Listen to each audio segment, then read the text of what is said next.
I'm Mark Kornke.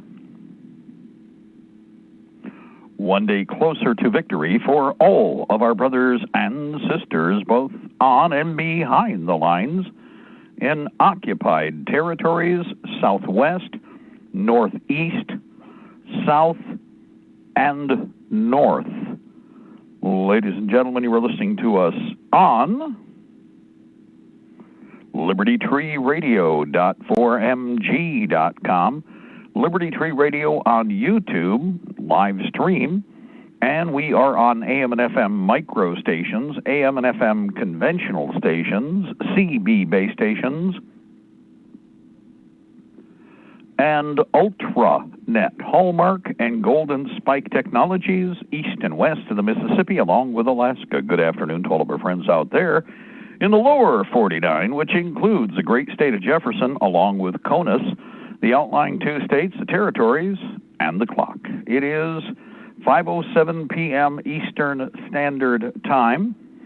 It is Thursday already? Yeah, no, it's Thursday already. It's been Thursday all day and been a busy day, but a good, productive day. I want to say well done and thank you. We've got a bunch of positive feedback, especially from the counties in Michigan that are organizing militias at the county level, which is quite extensive. And with some of the feedback today, double plus good, and now double the speed. We all know what needs to be done. We all see the writings on the wall. It is the 22nd of October. It is the 12th year of open Fabian Socialist and Soviet Socialist occupation of America with a K. 2020 Old Earth Calendar, 2020 Year of Conflict, Year of Betrayal, Battle for the Republic, Dance of Swords, and the battle begins. Well, actually, it's already started. It's been going on for a while. It is Thursday, first of all, and I want to say thank you to all of our friends who have shown support for Liberty Tree Radio. Edward, of course, has come a couple times up on the air and let you know how things are going, but most important is we are getting something out that's useful. While in the process, you are sending a gift to help out Liberty Tree Radio. We are sending a gift to you in return. We are sending you a thank you. And that's how we're doing this. That's why I've been able to do this or set things up, and the prices are where they are. You're getting a better deal. You're happy with what you're getting. We're happy because we're seeing the support we need, because radio is ethereal. You don't get I got 15,000 hours of radio in the bank. It doesn't work that way. Radio and communications, when it goes out, it's gone. It's on-time delivery, and it's very ethereal in that respect. It's spiritual, you might say. So when it's gone, and you're having to, provide and create support for the next hour, the next month, the next year, however. And each year, it's the same issue. So it's a matter of, are we doing something for you that might, be useful? That's why solutions, not whining and complaining. Everybody pisses and moans about the problem, okay? But that doesn't do us any good. And again, you want to stop them. Strength is the only thing that will stop your enemy. And at a given point, arrogance and stupidity on their part means that you will have to use the strength that you have both demonstrated and built, so that when the time comes, you can preserve your life, your freedom, your nation, your future. Not going to happen with government. Government has become so toady-ish and is so far around the corner, it can't see the last two corners it passed around. It's just like the thieving of the Social Security system. First of all, it was a theft from the beginning, and everybody was warned that the Ponzi scam would operate with a criminal mind and a criminal hand at the controls. And that is exactly what has happened. Now, it's arbitrary as far as who points at, calling the kettle black, for instance, about the Social Security. Well, the Democrats stole money. The Republicans have stolen money out of the Social Security, which was supposed to be sacrosanct, untouchable, no way you can go near it, and they've raped that. I think it's basically like you've got a big granary, and there's a bunch of mouse spittle and mouse piss that has, held the front veneer, so every time you open the door, the silo looks full. But there's a bunch of holes. There's rat holes in the back of the silo, and the whole area behind that veneer is empty. They know this, and they're terrified that you'll all ask the right questions. Of course, their logic is, well, after all, you're an old person. When you get to Social Security, what voice are you going to have? They can lie. They can steal more. The idiot sticks that are younger are going to be more than happy with, thieving from all the stuff that the older people paid in because they don't deserve it. You do. That's always the BS that they pull with these turds that we have, these punks that come out of the public fool system. And we can see it just in the way the hairball frothing, coughing / I'm a guppy, not a woman, or I'm a guppy, not a man. Well, male. Oh, don't say male. Oh, don't say female. Well, don't say... Oh, shut up. Anyway, political correctness, stuff it up your rear end sideways, okay? As it is, a couple things to look at very quickly. Number one, material support. I've been talking about medical, and I can't emphasize enough multiple protection. Look outside right now. This is the moisture you see out there, the rain. The people got snow out west. That's the kind of battlefield conditions you're going to be working in on a regular basis. You will be living out there, okay? So I would recommend that you invest in wet weather outer gear, including especially the stuff that's harder to get, or I correct myself on that. This is kind of funny. When it comes to clothing, the closer you get to the ground, the tougher you can find. Tougher it is to find inexpensive stuff that is, decent and reasonably priced, okay? You can find certain sizes and things, like I was searching for pants in the surplus industry from the wholesaler end through to maybe some goodies with deals or clearances or closeouts in the semi-retail or retail end, because there's like a middle ground there, kind of a utility jobber that may not be quite wholesale, but still has better prices than the average retail. There's nothing out there. There's nothing. I mean, I think I know of two sources. I might find a bulk quantity of Swedish pants, but I can't get a confirmation, and it might even be outdated as far as whether or not it's available. Here's what's interesting. I haven't seen that clothing show up in the surplus circles that we always talk about, where the surplus stores and, retail outlets that you guys can normally buy from. That there's usually an expression of that. The stuff shows up at the wholesale end, and I can tell you in advance what the pulse of stuff you're going to see out there, what it's going to be, and whether or not it's, what the sizes are even. The stuff that's shown up has gone out, but it didn't go to any of you. It was somebody as a purchasing agent for either a state militia, not the corporate state, but for the constitutional state militia elements, or for county or township militias, because there's many of them out there that are being sponsored by local businesses, manufacturing, car dealerships, you name it. Everybody's out there now realizing, especially the car dealerships, they got stung by the Fed over and over again and pissed on to the point where they've been beat on over and over again. Well, the cool thing is it created a lot of, let's just say, clandestine aggressors, people who now realize that they're on the chopping block and there's no protection for them. And they do have resources. They have mechanical technology, maintenance, and so they've been helping to build mechanized. There's many of them, and it's from many different walks of life where this is coming and where it's showing up supporting the county militias and the township militias.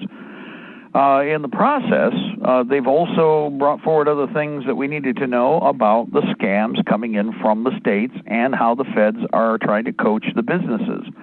So we've got a better image of where and how they're going to try and bore big holes in the ship and sink it with where you're not supposed to catch on, and it'll be too late, and supposedly we'll all panic, and then the big police state, we're going to turn to the big police state that didn't do anything for us, but wants to do something to us when the time comes, okay? It's all there really. That's the long-term agenda. And the basic rule is they can't get around the guns. Until they can get, in one form or another, a lion's share of the weapons, then they're screwed. Now, if they try to pull any other nonsense, and we know that they could do a 9/11 type thing, nobody believes that anymore, and if they're stupid enough to, keep them at arm's length. Always remember that.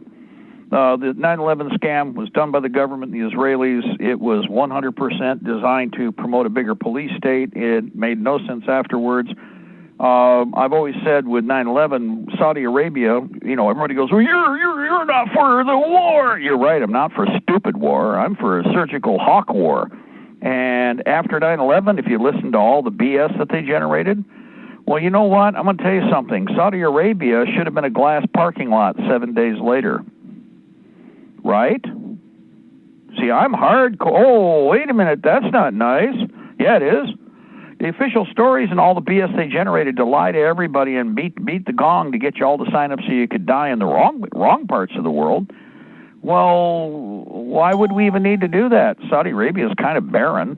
All you have to do is frag it with a couple of 20 megaton, warheads and turn it into a big, series of circular glass parking lots out in the middle of BFE. The oil would still be under the ground where it is. The problems, if supposedly that, we believe the BS story generated, Saudi Arabia and Jordan should have been bombed into the Stone Age the rest of the way. But we didn't do that. So that tells you what kind of lies are being generated. Once you start telling me that kind of a lie, you're trying to tell me, but I'll change the lie. Well, I know you will, because you're liars. The government's lying. And from a house of liars, it's like the FBI. How can you tell when they're lying? It's when their mouth's moving. It's selectively when they do. Go ahead, caller, jump in there. It stars that. They didn't do the glass parking lot thing. What they did was old Skeletor, whose name is eluding me at this point, this bald-headed first Homeland Security guy. He sent all of Ben. You're talking about Chertoff. Yeah, there you go. There's a ring-knocking Talmudist if you ever saw one. No, he took all of Bin Laden's family that was over here, while everybody else was not able to fly, and he put them on a plane out of Atlanta and flew them back to Saudi Arabia. That's what he did. Yeah, exactly. That was the corporation at work, protecting the other part of the corporation that was doing you. That's what it comes down to. And again, for everybody out there, this is why, because people are saying, well, they might do another, false flag, 9/11 type thing. Well, if they do, is anybody going to believe them? If you pay attention, guys, the writing's on the wall as far as the battlefield here with regard to bulk propaganda, in that they've done so much. It's not so much the cry wolf as it's just blatant lies, and then more blatant lies. And of course, the problem is that you coach everybody that this is how it is. I'll give you an example, and I've said this many times in the last several weeks. Okay. Donald Trump. Oh, everybody who's a pro-Donald Trump person, their ears are pricked right now. Okay, well, they've been after Donald Trump. Yeah, who's they? Oh, people in the government. Oh, okay. Who in the government? Who's been lying about Donald Trump for, well, first it was 1 year, then it was 2 full years, then it was 3 full years, and then it was 4+ full years because, guys, this is 2020. It is the election cycle, and we're in the end of the election cycle for that. So that means 4 1/4 to 4.5 years now, the FBI, in everybody's opinion, has been lying about Donald Trump. The field agents were lying about Donald Trump. The middle management agents were lying about Donald Trump. And the command was lying about Donald Trump. Yep. Yeah, they were. Oh, yeah, they were. That's what they were. They were doing. They were lying about Donald Trump. Oh, the FBI just said that they're, lying. They just said a bunch of stuff about militia on the west side of Michigan. Yeah. Oh, that's all true. It's all real. Whoa. Did you go schizo or something? Anybody who just immediately does that? Did you just go schizophrenic? Or is there a screw loose? Is there something wrong with your logic process? Okay, let's back up here. You've acknowledged that for 4 years plus, the FBI, a lying sack of feces, has been attacking and lying and fabricating about Donald Trump. So why would you then turn around and tell me that you have full confidence and believe anything the FBI would say about anything else in this country without putting you got to put an angled eye to it, people, at the very least. But the bottom line is especially who they're attacking. And then remember, as we said, we have demonstration after demonstration with successful documentation of the FBI's lies on a massive scale. And the Hutari case right here in Michigan is probably the best example. By the way, the lawyers are now swarming to the case. You're not hearing anything about this. Why? All they're doing is replaying the original drivel. This is what they did with the Hutari case when they were falling apart. Initially, all the farthest mouthpieces away from Michigan are still trying to regurgitate the same, vomitous ilk over and over and over and over and over again. But I would point out that in the last 4 or 5 days, several of those mouthpieces have now done articles acknowledging that Well, it appears that the only person who was doing all this was the paid government informant who really wasn't doing it. Nobody else was doing it with them. But in every step and aspect of every process of this, well, step by step, it was the bought and paid for prostitute who was fabricating the garbage, because you don't get paid tens of thousands of dollars if you don't pull lies out of your arse. Mark? And they're acknowledging that now, like, and one of the reasons this is happening, here's why. The local politicians, including sheriffs and sheriff's deputies and other people, are not backing down or apologizing for their position and attitude about what's going on over there. Now, as I say over there, because I'm over on the eastern bottom end of the state, right where the Hutari thing all happened and took place, and we all are very familiar with this. Well, all the lawyers tied in with that and other lawyers they know are now stepping forward to participate right from the get-go with a lot of ammunition already in hand to go after the Fed. Did you hear that in the news? Is there any follow-up or discussion, like details? Because, I mean, after all, these are public details. If I'm a reporter and I go over to the courts, you know that the representation has to, log themselves in with the court, guys. And wouldn't that be a benchmark, like a foundation story? The lawyers, as part of the details of what's going on in this crisis case in Michigan. Well, the same lawyers who participated in defending the Hutari militia right in southeastern Michigan are now stepping up to the plate and participating in the defense immediately of the individuals on the west side of the state, and blah, blah, blah, blah, blah. They would throw all kinds of other information in there, even give you a picture maybe of the lawyer, but they're not doing that. They're not doing that at all. And it's all public information.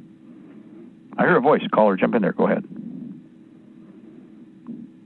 I heard That's Mark. Garza again. Oh, yeah, I was got it on mute. I'm mobile, and the car makes a knocking noise. Yeah, interestingly enough, the Hutari situation was very, very similar to that. And I've got personal knowledge, because the man who wore sunglasses at night so he could fool us, what was he doing in the kitchen? Talking about bombing things and killing people. And he was outed immediately, and it was brought to your attention by several people, because that's not what we do. Well, remember, I wear my sunglasses at night because I'm a bad guy in a Godzilla epic movie in a cave at night with a hat on. Anybody ever notice that? And he was the one during the vehicle ride. In fact, the night of the snowstorm, that I made it up, and they had to turn around and come back. He was the one in the car with the wire, wearing the wire, talking about all the things that they tried to charge them with. Killing the cop, shooting the people at the funeral. Yeah. Yep. Everybody else is like looking at him sideways. People.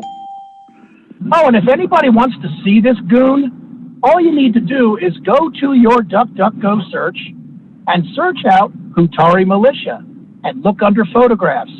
You will find a picture of 15 of the Hutari standing in a line.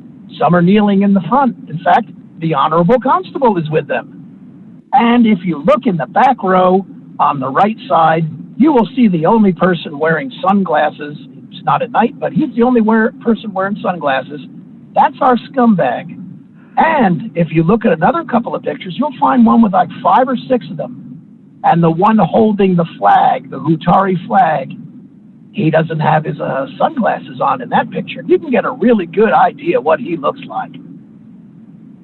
Plus many other digital images and other location information blocks that we have. Remember, they had to surrender 2 terabytes of data in terms of discovery/information.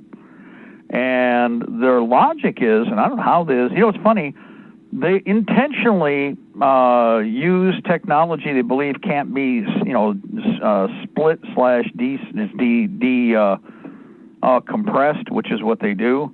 And like what happened with another one of our friends' cases where we got all the evidence, it took us 6.5 minutes to break everything down, separate it, and then isolate it into its original format and tracks.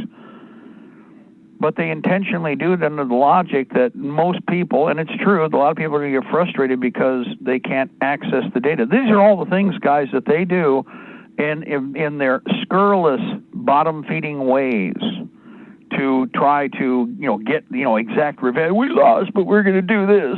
Well, because, of course, remember that there's not just the original case, but now there's lawsuits, which are carrying on, and they're just moving right through the machine, and there's nothing the only thing they can do is stretch it out. They can't stop the lawsuit from succeeding. The only thing the Fed can do is try to stretch it out, and that's the only reason that they'll do any filings at all now. Now, in this case, we can advance this, which is the other part about, again, you don't sit there in the defensive. Once you know you've got an attack, now you're in the dance of swords. We now have the ability to actually drop on all of the characters participant over there that are the feds and the individuals that are named, and paper can be dropped on them. I don't know, they can't run fast enough. They're not going to be able to get out of the line of fire on this with regard to the court actions that can take place, because all of that was perfected years ago. And I'm not talking about the defendants, the supposed defendants. I'm talking about the Fed agents and anyone else participant in this that was a mercenary or a prostitute. They can lose their houses, they're going to lose their campers, they're going to lose their boats, they're going to lose their cars, and it's going to come through in a really bad, nasty storm, and we don't have to lift a finger, other than filing the administrative paperwork as required and then informing the proper parties. Once you inform the proper parties, they will go after everything and anything that they may have paper on. And this is an historical fact. I have watched this and used this technology myself in the courts, so I'm very familiar with it. So anyway, that's the part they're not talking about, but they're doing damage control because more of this is going to become public now. The initial releases for stupidity and propaganda purposes, and again, I warned everybody, and I'll warn you all again, whenever you see a release like this, don't you parrot whatever they say. In fact, like I said, step back, be quiet, and if nothing else, remind everybody, as I did right from the beginning, they lie. It's the FBI. They lie. It's the FBI. They lie. It's the FBI. They lie. Period. It's just like what happened with Waco. The government tried to cover their own arse after they murdered all those people at Waco with 7 separate congressional hearings. And each time, the only reason they wanted to have another one is because, well, from the one side, was to try and insert lies that were coached to the Congress, the usual suspects / stooges, the same ones you see betraying the country now, only they were a lot younger then, okay? And the problem is that every time they went to one of these hearings, or these hearings were brought up and people could ask the right questions, other people who had the answers also were able to attend and speak before the committees. And so each time they came back to do damage control, and each time they were burned even harder. Which is why there's no reference to the congressional committees over the Waco massacre. There are no references, no discussions amongst anybody, especially in the mouthpiece-controlled press working for the globalists, who, of course, did the dirty deed and are doing the dirty deed against you right now. Not a dime's worth of difference, people, as far as where this is going. So, another thing here real quick before I forget, I want to do this. Sidebar. AIM Surplus does not have anything new posted, but I will remind you, they do have 3 different flavors of 7.62x39 ammunition on hand, maybe 4. Oh, looks like they have 4 now. They did add 1. They added 1 box. They've got 123 grain hollow point. They've got Red Army standard ball. They have Wolf standard ball, FMJ.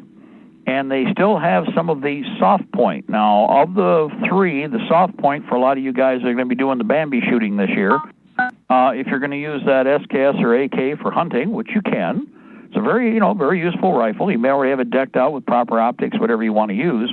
The lead soft point is actually a very, very reliable configuration and does work for the most part. Now, again, you might have a few sharp spots, but you have to figure out, test that round, see if it's satisfactory for the season. Remember, if it looks like it's going to be a feed issue, because it may be for some of your rifles, save it, and that's a top round first load. When you pull the trigger on the magazine that's in the weapon, the first round in the chamber is that round, and the rest are ball round behind it, so that round ejects, and you've used up a bullet, but then you're on to ball ammunition for the other 29 rounds in the magazine. See how that works? And that way there's no malfunction during critical operation. That's how we basically recommend you load up a mag when you have ammunition that is the odd man out.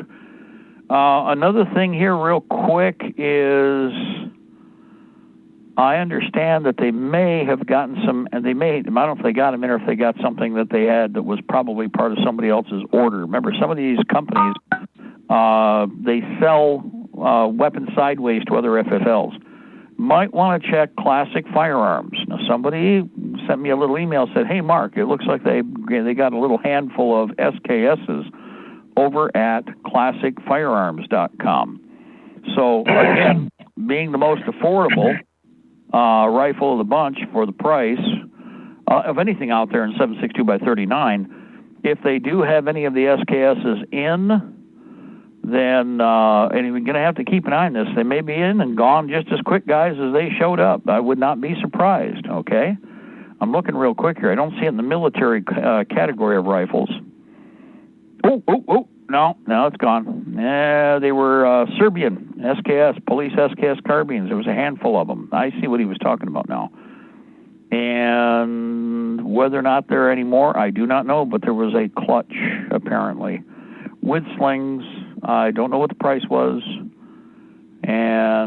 But they actually, looks like there were two.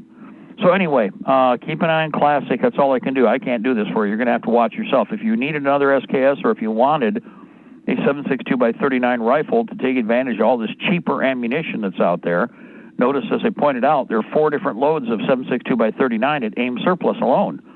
Well, that means you may not have thousands and thousands of rounds, but they do have ammunition. And for a caliber that's pretty common out there. So in the SKS, if you use the 10-round magazine that's on it, don't have to worry about finding magazines. All you got to do is load her from the top. It's not designed to be a spray and pray rifle. It's designed to be a aim and hit their hind end. And it's a security gun. Also, if you have a certain number of other weapons and you don't have something covering the 7.62 by 39 niche, then the SKSs are the way to go. So just, a heads up on that one. Oh, and somebody else goes, well, Mark, they do have another picture. Somebody just got something in their email. I don't know. It looks like if it did, it just went out of stock. It's actually the first item up out of stock, and I believe that's the one. It was a Serbian police SKS carbines. Not a bad little rifle. These things have come in waves, on and off with the grenade launcher, the whole 9 yards. Model 77, I'm pretty sure. If I'm wrong, slap me in the microphone. It might be an A, a B, or a C, because there's different designations for the same rifle guy. No, I don't see any reference other than that they're designating it as a historic Serbian police SKS rifle. Well, it's a carbine, actually. I always think I notice how that's another thing real quick that's transmigrating. Guys, this has always been known as the SKS carbine, but progressively one person or a few people have put rifle up there, and now it's rifle. It is, if everybody's always a nitpicker for, again, original military nomenclature, in this case, the SKS was designated a carbine, just like the M1 carbine is a carbine, not a rifle. It's a carbine. But as the fog of time prevails, watch and see how strange things happen. So I'm just fascinated. It's the nature of people, and how things get blurry and then are totally changed and turned upside down given enough time. And that's something you actually can see. Otherwise, there is more shotgun ammunition at Classic. Real quick, I had that question twice today. They don't have a whole lot of rifle per se, but they do have a lot of shot shells. And if you are interested and you are in need of then this would be a good option for you. Also, by the way, they do have some 40 caliber, even as I say that, they've got one case, looks like one case, of 40 caliber PMC, 40 caliber bronze, 40 Smith & Wesson, and 180 grain FMJ, and it's $520 for a case of 1,000. But they only have one left. Now, the one thing they do have, the NAGOT pistol ammunition. And if you guys have a NAGOT revolver, I'd be buying the snot out of this stuff because it's the cheapest ammunition really on the shelf in pistol ammo right now. And that's Russian surplus 7.62 by 38R NAGOT revolver ammo, 1,092 rounds in a Spam can sealed for $189.99. So it's $190. And that makes that one of the cheapest out there. Also, they are showing another 40 cal that they have maybe more of. I don't know why they're listing it so different. Oh, 165 grain. Oh, okay, that's why. Thank you. Thank you, Robert. PMC bronze, but in 165 grain if you want the lighter projectile. I live with that if it's still there. And there is some, but remember, there is a difference between 180 grain, 165 grain. Both are FMJ. So there's another idea. Then otherwise, lots of shot shells, not much. Oh, and always some carbine ammo. I've mentioned that many times, lo and behold. Another thing people have been asking, what shot shell? Well, it's a matter of what you're going to do with it, as we know. There's number 4 shot available, and which is Turkey. But there's a number of number 4 shots that are cheaper than the standard Remington, which is kind of pricey, that are available. And if you're looking for like number 4, number 6, those are good utility loads. I don't want to get shot with anything. But number 4 and number 6 are great for anti-personnel, but they're also good enough for bird, bunny. I know the number 4 would be a little bigger than most people want to go, but number 4 would be an option. If you needed to turn it and, make sure you didn't starve and you don't have to chew on somebody's leg tonight, I will just chew on his leg. No, we're not going to have to do that if we know how to game get. So, again, you need to be thinking ahead. Another thing here, if you have any little pocket pistols, there is some Fiocchi 32. I think it's 1,000 rounds for $449. That's $450, so 45 cents a round. Not as cheap as the other stuff we were looking at. Fiocchi's been around for a long time. Or Fiocchi. How's that? Fiocchi. Just in case you don't think I'm pronouncing it right, okay? It's a matter of whether or not I'm from northern Italy or southern Italy, or maybe I'm from western Spain. See? Okay, there you go. That way, if you're lamenting about my pronunciation of Fiocchi, then I've helped you out a little bit. I'm one of them western Spaniards. How's that sound? There you go. Anyway, let's see. Next, let's see on the list of things that were requested. If you are looking for, right now, gear, and I know as far as basic field gear and equipment, I've told you before, go to all the clearances and closeouts, mainmilitary.com, mainmilitary.com, Coleman's.com. Major Surplus has some interesting stuff that's come in that nobody else has, which means I feel it probably came from one of the jobbers on the West Coast, because they are on the West Coast. But they do have a few items, including that Dutch pup tent and several other pants and clothing tops. Now, here's something I started talking about and kind of went off in another direction, as I always do. Pants. Okay, if you're clothing, pants are the toughest. But here's what's funny. If you're looking for wet weather gear, pants you can get all day. Tops, that's where, again, go in the opposite direction. Rubber boots, up and down. But there's usually stuff out there. Wet weather pants, camouflage, or just green or whatever, they're out there. In fact, right now, you'll find a lot of them posted where just the pants are available. Then you look for a match in the tops, can't find it. What's cute is you can find clothing, uniforms. I can get a dozen different camouflages in something that's, surplus military. And even though some of it's pricier than I would spend, it's still cheaper than going the other way with the other stuff that's out there, okay? So the big thing here, again, is knowing this sine wave of supply and how it works out. Right now, if you can get some of these if you can find that fit, that are the right size, because there's some things where there's just a size available. What's good is that they're big sizes. You can always put big stuff on small people, but stretching the little stuff on big people doesn't work so well. So I'd recommend that if maybe you're a medium and they have the large and the rain gear, buy it. Why? Well, you're probably going to be in cold, wet weather now, aren't you? So you're going to probably want to wear some of your other cold and cold weather gear. Well, if you do, it'd be nice to be able to bend your legs rather than stand there like a Gumby because your gear is too tight. In other words, your wet weather gear, you put it on, and it kind of turns you into a cotton and polyester clothed human sausage. I can't bend my legs. Yeah, I know, and your arms look kind of interesting too. So by going with the larger sizes, it's not a bad idea. Remember, they've got cinch points. They also have Velcro closures. You can cuff the arms. There's all kinds of different systems. But the big thing here again is pick up something now while you can that's cheaper, especially from the clearance and closeouts. There's a bunch of stuff over at Sportsman's Guide. As a matter of fact, in terms of single items, top and bottom, there is a bunch of stuff over at Sportsman's Guide, but you got to go through the tedious process of step by step looking to see what's the best price.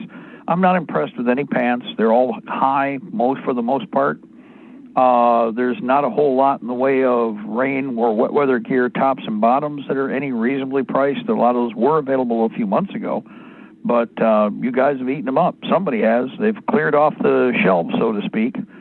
If you're looking for camouflage right now, one of the things, U.S. military surplus 3-color desert camel BDU shirts. Now, I like that, the DCU, that's what that's called. As I've mentioned many times, we're now into heading from the fall, and we're going to be going into the winter. The DCU as a base color underneath your snow camouflage shield, your outer snow covers, is actually a pretty good choice because if it ever peaks out, it's kind of like if you look across the fields, you have those little puffs of tan grass and brown leaf that's underneath the snow cover. And so in reality, those color ranges are actually a good choice. They're not as obviously bleached as Snow White, but they make more sense when you're looking across to blend in with the background and with the environment.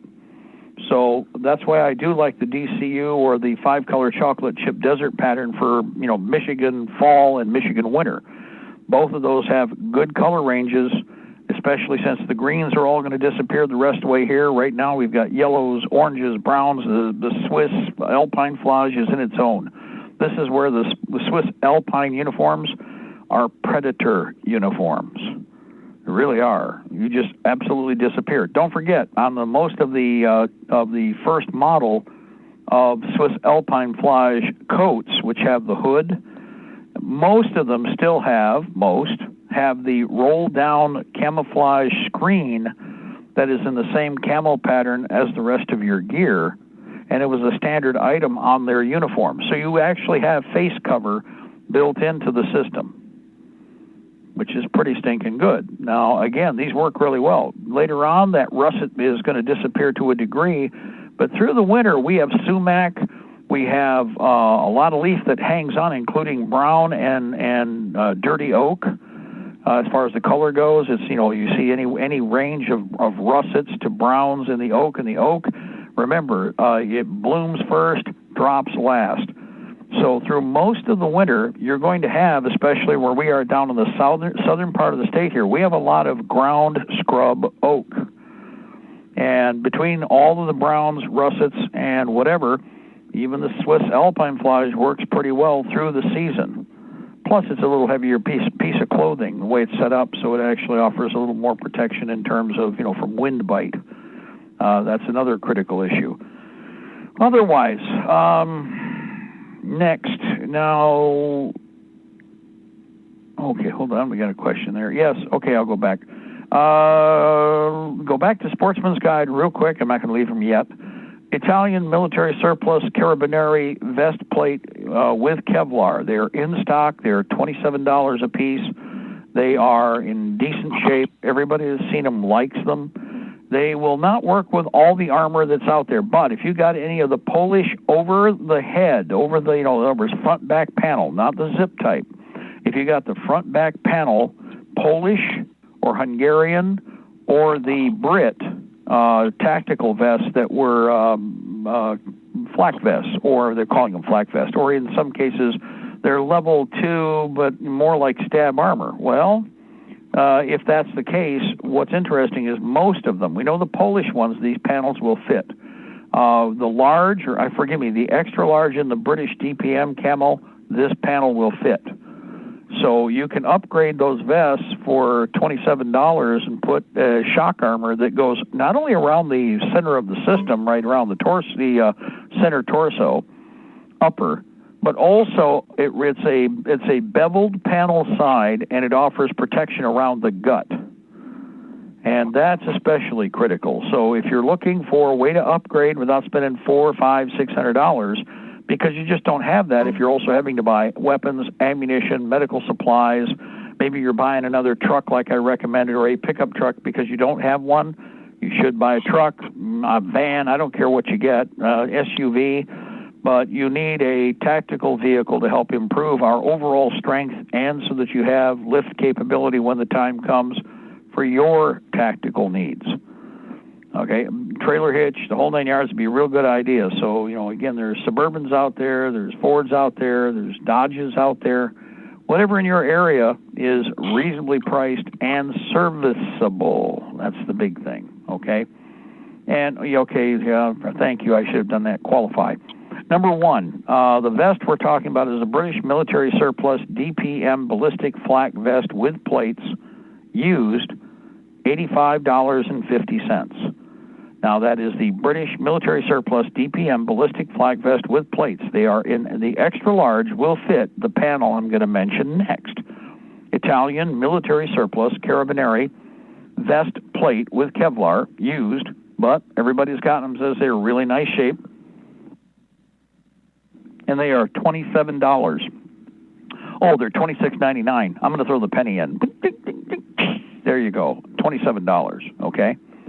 So there's a solution for body armor.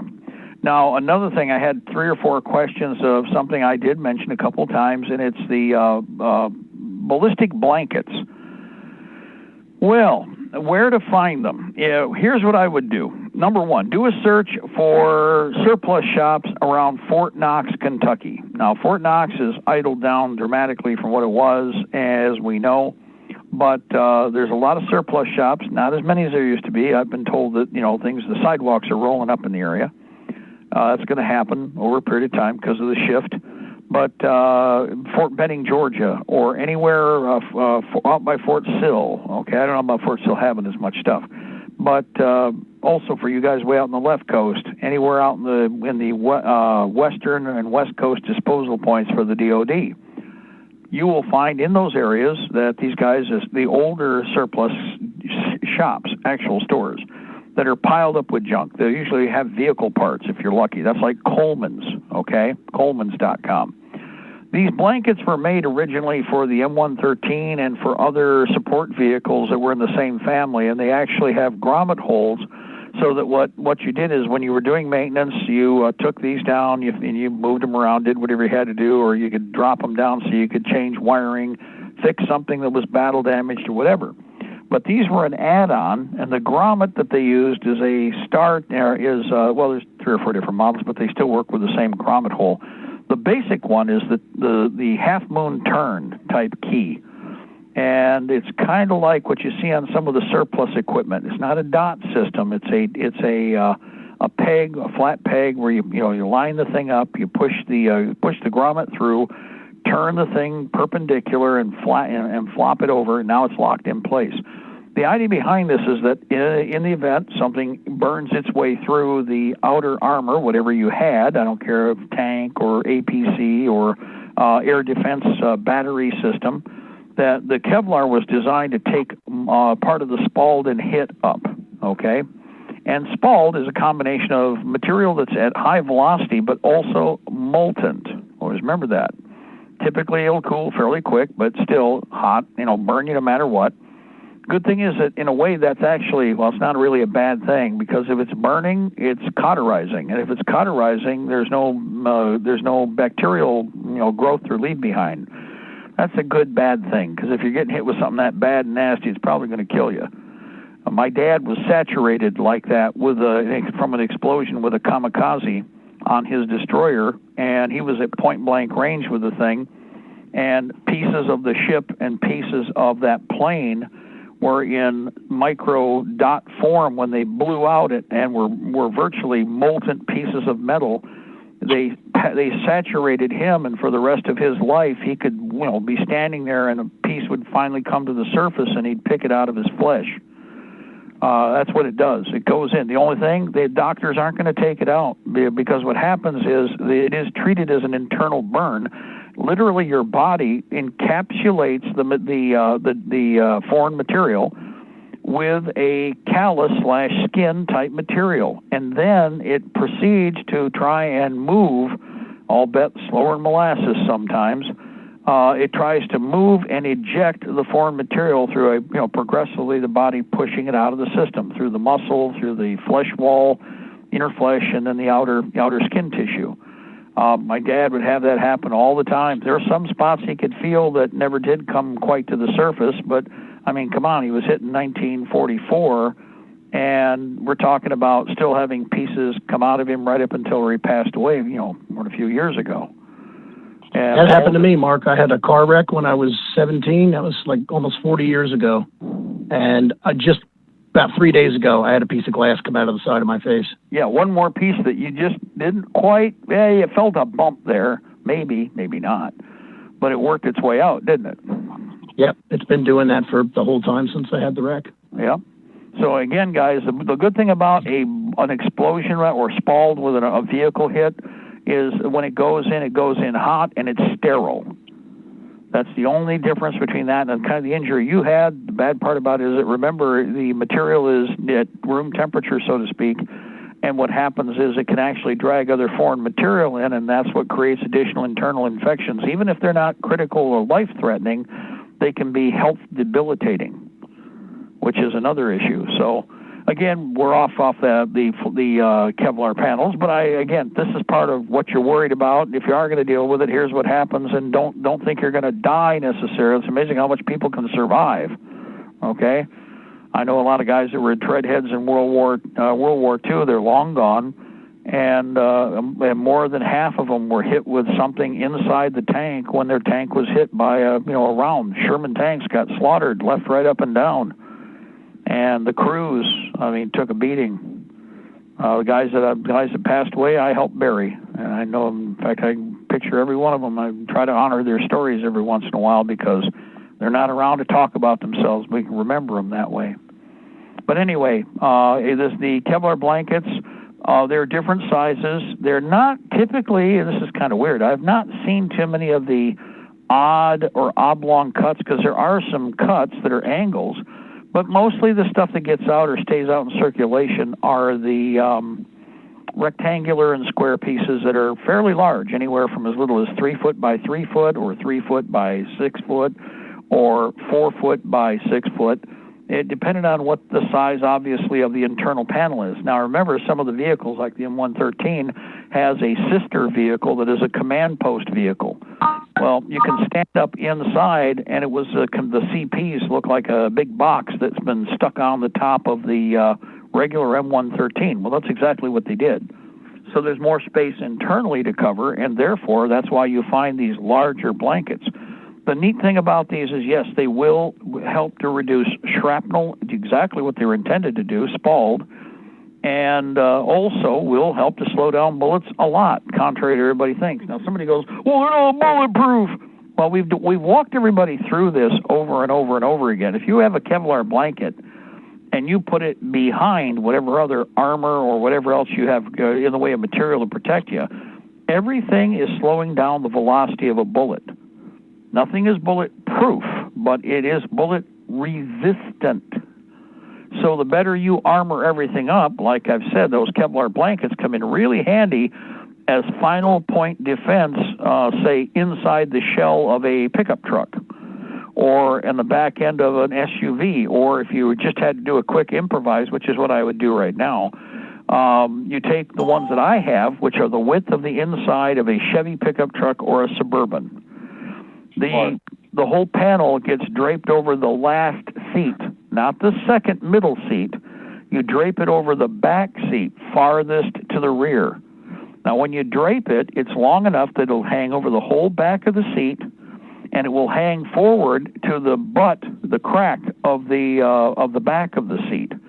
That means you have 2 full panels of Kevlar blanket between you and whatever's coming in, plus all the other junk you've put up. So heads up. We got a caller. Go ahead, caller. Jump in there, please. Mark, I heard you got your ears closer to the ground than I got, but I heard that they're going to start filling up the concentration camps around a couple of months from now. Have you heard anything on that? Well, the Canadians, of course, are ahead of us, and there's several people that are pointing out that the detention camps that they established before, they've actually been driving around and videotaping them, are activating. There's more manpower there. No matter what, they're going to have to implement something. I guarantee, beyond a shadow of a doubt, that, for instance, the Michigan Department of Corrections, which is part of the integrated FEMA camp network, will be told that they need to slough off their level 1 prisoners out of the co-paid for level 1 institutions. Those are all FEMA camp facilities. That's why we went from 3 prisons in Michigan to 54 prisons in Michigan. Every state is in the same boat, but here's what's interesting. The notifications are going out for manpower shifts and for moving prisoners from certain areas. Now, the mobilization of FEMA camps, the other thing they're using to conceal it and how they're able to lie about it, when I say lie, they don't have to tell us anything, is Trump's executive order for the corona beer virus scam allows them, like in Rex 84, to mobilize what was, just FEMA, but is now Homeland Security in conjunction with FEMA to, again, mobilize and establish their FEMA detention facilities. Now, for everybody who says it couldn't be happening, I would point out, guys, everybody told us that those Wally World FEMA camps were crazy until the leftist Democrats wanted to talk about them, and all of a sudden they told you that those Walmart FEMA camps were real, weren't they? Just a heads up for everybody. Now, we'll touch more on that. I'll tell you, it's a good question. Thanks for bringing up the subject. Close with me for a moment. God bless the Republic. Order. We shall prevail, ladies and gentlemen. The empire is on the run. Good night. And we're out of march, both day and night, of course. Well, we'll be back in a minute here for everybody. We're going to take a break, grab a cup of coffee, go use the bathroom if you have to. And this is Liberty Tree Radio, second hour of the Intel Report, coming up.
Long tree, long old tree, and we are sons of fearless.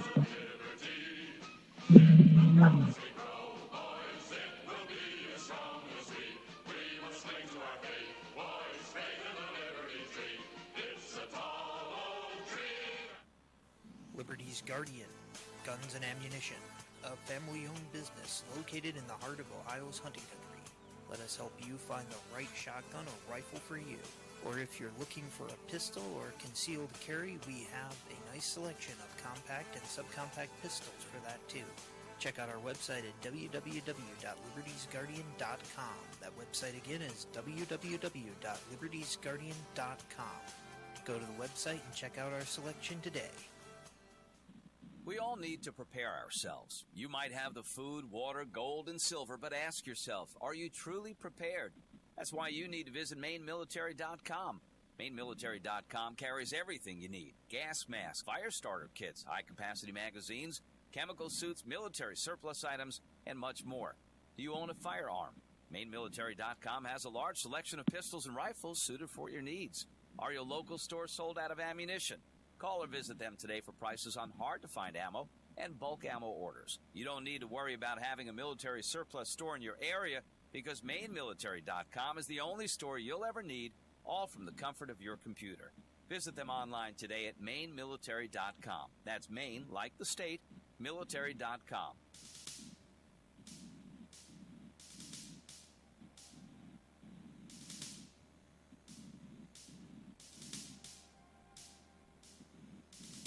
I had a dream the other night that, well, I didn't understand. A figure walked in through the mist with a flintlock in his hand. His clothes were torn and dirty as he stood there by my bed. He took off his three-cornered hat, and speaking low to me, he said, "We fought a revolution to secure our liberty.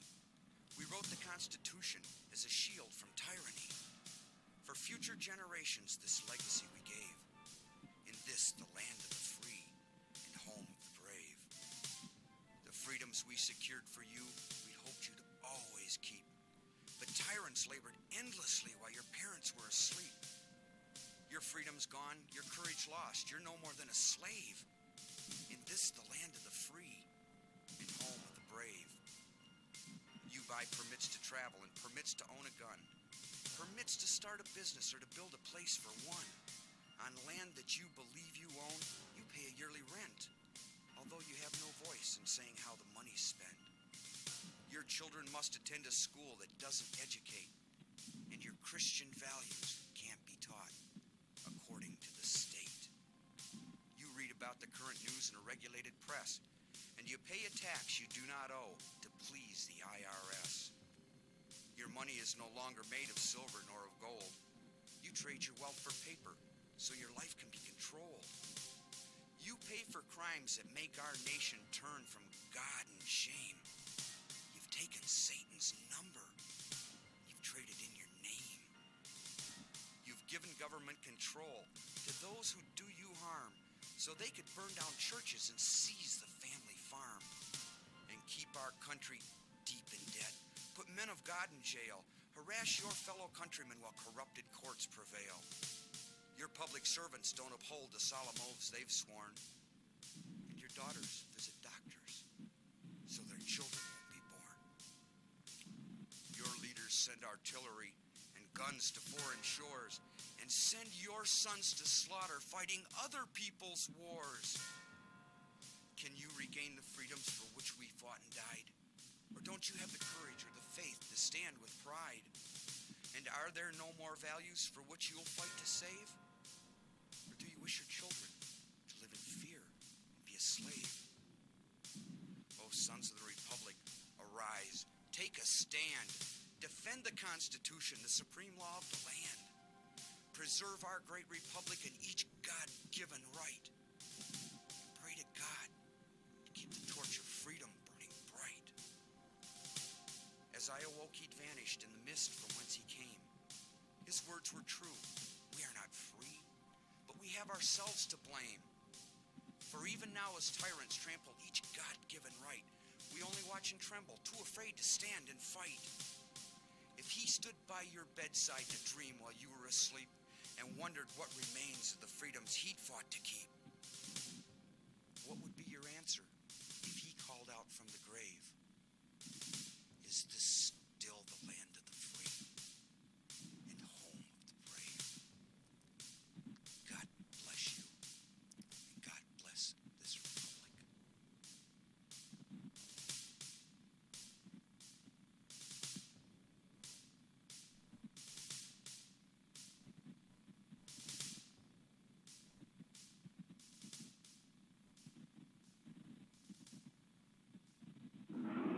And good evening, ladies and gentlemen. This is the evening. Oh, forgive me. I'm going to dump 2 hours. No, I'm not. Good afternoon, ladies and gentlemen. This is, it's because it's getting dark outside. We got a storm coming here. Good afternoon, ladies and gentlemen. This is the second hour of the Afternoon Intelligence Report. I'm Mark Kornke. One day closer to victory for all of our brothers and sisters, both on and behind the lines in occupied territories, southwest, east, northeast, and south. Ladies and gentlemen, you are listening to us on Libertytreeradio.4mg.com, Liberty Tree Radio on YouTube via live stream, and we are on AM and FM micro stations, CB base stations, and Ultranet, Hallmark, and Golden Spike Technologies east and west of the Mississippi, along with Alaska. Good afternoon to all of our friends out there in the lower 49, including the great state of Jefferson, along with CONUS, the outlying two states, the territories, and the clock. It is 6:07 p.m. Eastern Standard Time. It is Thursday. It is the 22nd of October, 12th year of open Fabian Socialist and Soviet Socialist occupation of America with a K. 2020, Old Earth calendar, 2020, year of conflict, year of betrayal. Battle for the Republic, Dance of Swords. The battle begins. The question before we went to the top of the hour here was pretty close. Has to do with the idea of the detention camps, the discussions about them opening things up in the next couple months. I believe, number one, they're already there. They're already in place. A good portion of it's already in motion. FEMA is known for being the biggest pack of parasites and liars that we have in the country. Let's just say Katrina. Hey, let's go to the stadium. Katrina. Hey, we got dead people in wheelchairs left to rot in the sun at the stadium. Katrina. FEMA just surrounded the big stadium and let the rape gangs go through and do anything they wanted. Katrina. Hey, I saved my house and I'm on high ground and I didn't get hurt and I used my guns to protect myself. And look, the Army and FEMA are here to what? To confiscate my guns, hey, wait a minute, confiscating my guns, but I can't, wait a minute, oh, look, there's a grandma. Yeah, she's got food. She's dry. She's safe. Beat her down. FEMA and the military and those cops gotta beat grandma down. So, need I say more? Does everybody understand where this is going? Now, as far as, particulars, here's how it works. Number one, your state Department of Corrections was given a lot of federal money to conceal the massive FEMA camp grid network that's out there. Now, I'm going to show you how you can understand just how cookie cutter this is. I want you to go to Google. No way, not Google, Mark. We hate them. Oh, no, you like them when you can use them. Here's where you can have some fun. Every state lists all of its prison pods. How many of you have a prison pod down the street? There's a prison pod in Ionia. That's actually one of the old prisons, though. It was Jackson, Michigan, Ionia, Michigan, and Marquette. Those were the three prison systems for all of the state of Michigan for more than 100 years. More than 100 years. Then all of a sudden, when the FEMA, when George Herbert Walker Bush and the neocons were making their move, are you making your move? Remember that pig sergeant when they attacked Waco? Are you making your move? Well, they were making their move. And so what they did is to conceal the Rex 84 detention camp grid and to mobilize it, what they did is they sent federal money to all the states to expand dramatically their entire prison network and to do it in such a way that the infrastructure would be in place. Two ways that this was done. Number one, taking existing military bases and converting them into what? Concentration camps, prison camps. The other half, building new. Now, why did I want you to go to Google? Well, here's how you can watch, the FEMA camp mechanism from the air. Every one of the prison pods, like St. Louis, Michigan, St. Louis, Michigan, St. Louis, Michigan. Go to St. Louis, Michigan on the Google satellite map. There is an east-west main drag that goes right through St. Louis, Michigan. On the east side of St. Louis, Michigan, right across from where the McDonald's is on the south side of the road, across on the north side, is a complete regional prison pod. Now, wait a minute, you just said, Mark, it was a state. Oh, yes, but these are regional prison compounds. Where have we heard that before? Oh, that's right, FEMA, Homeland Security, regional government, right? These are regionals. Now, there's two things that I'll demonstrate you can see from the air, from the eye in the sky. Number one, can you pick out the level 1 multi-building concentration camps? I'm going to test you. All you can do is look at them from the air. Can you figure out? Now, here's the basic rule. Standard block prisons are V-shaped or multi-V-shaped in nature. Even if it's a big X, it's still two V's. There's an upper and lower deck. They can look down one way and see the upper and lower deck. They can turn to the other part of the V and look in the upper and lower deck, kind of like an L, a plus sign, whatever you want to call them, but it's a V, okay? Then you turn the other direction. You can look upper deck, lower deck from the observation bubble, and you can turn a little bit and see the other part of the V and the upper and lower deck through the observation bubble. Congratulations, you've watched all four wings, okay? Two Vs.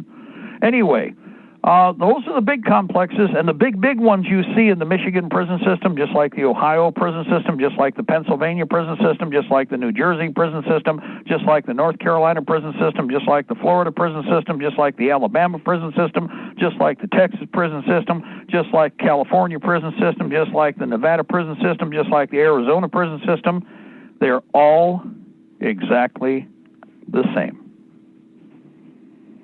Now that is the lion's share of what is going to be, Stalag/Gulag, Jewish-run Gulag 206, Jewish-run Gulag 207, Jewish-run Gulag 62, Jewish-run Gulag 11, Jewish-run, oh, that's right.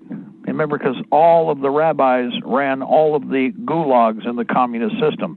Proven beyond a shadow of a doubt, demonstrated because all the records are available.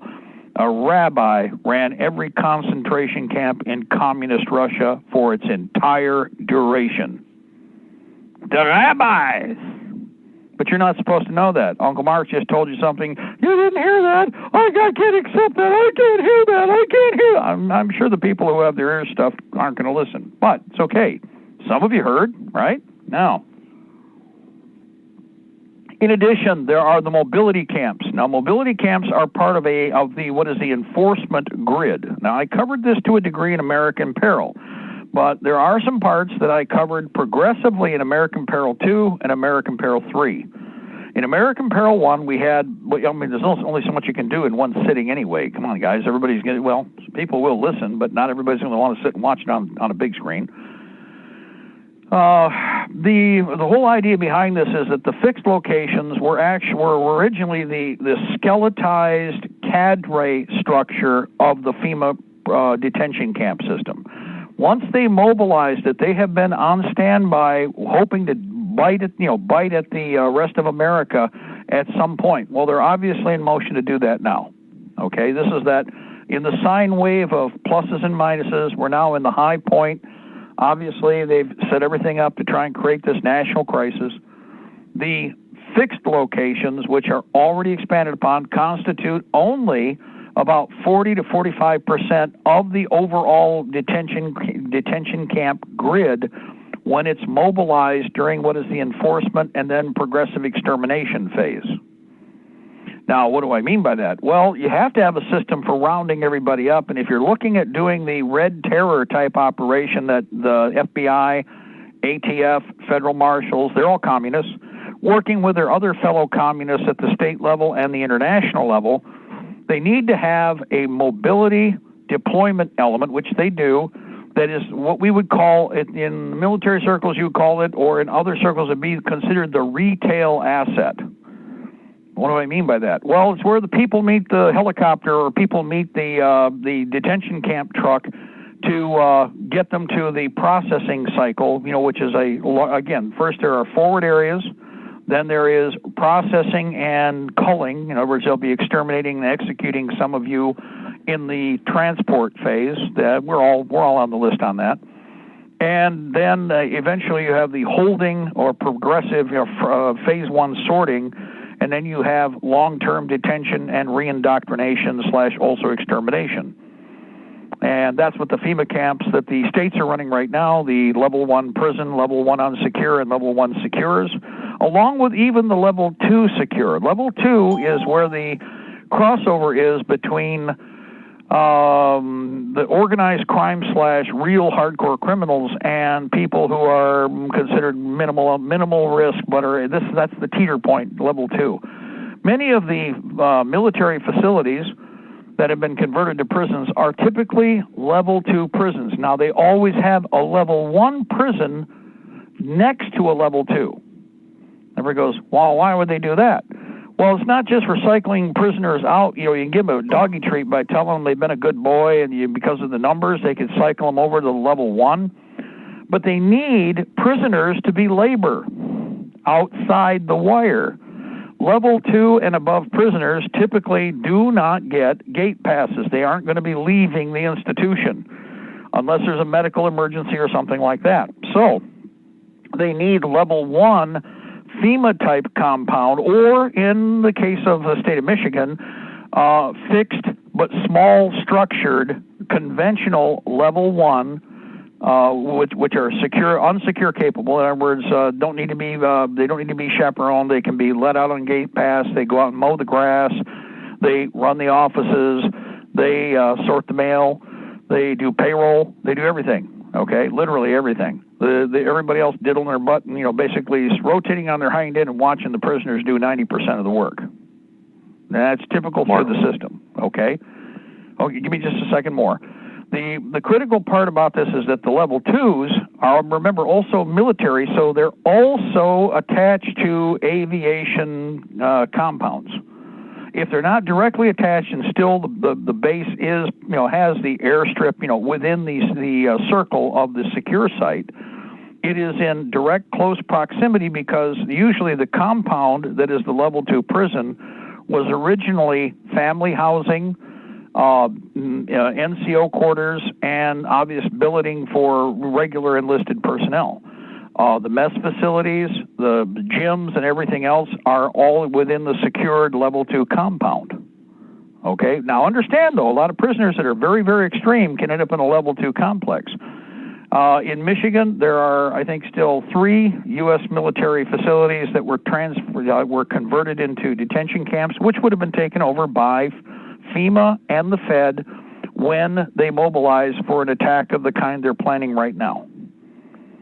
But the state of Michigan maintained it. And think about this, the state of Michigan had to have all the responsibility to fix and, expand upon and develop.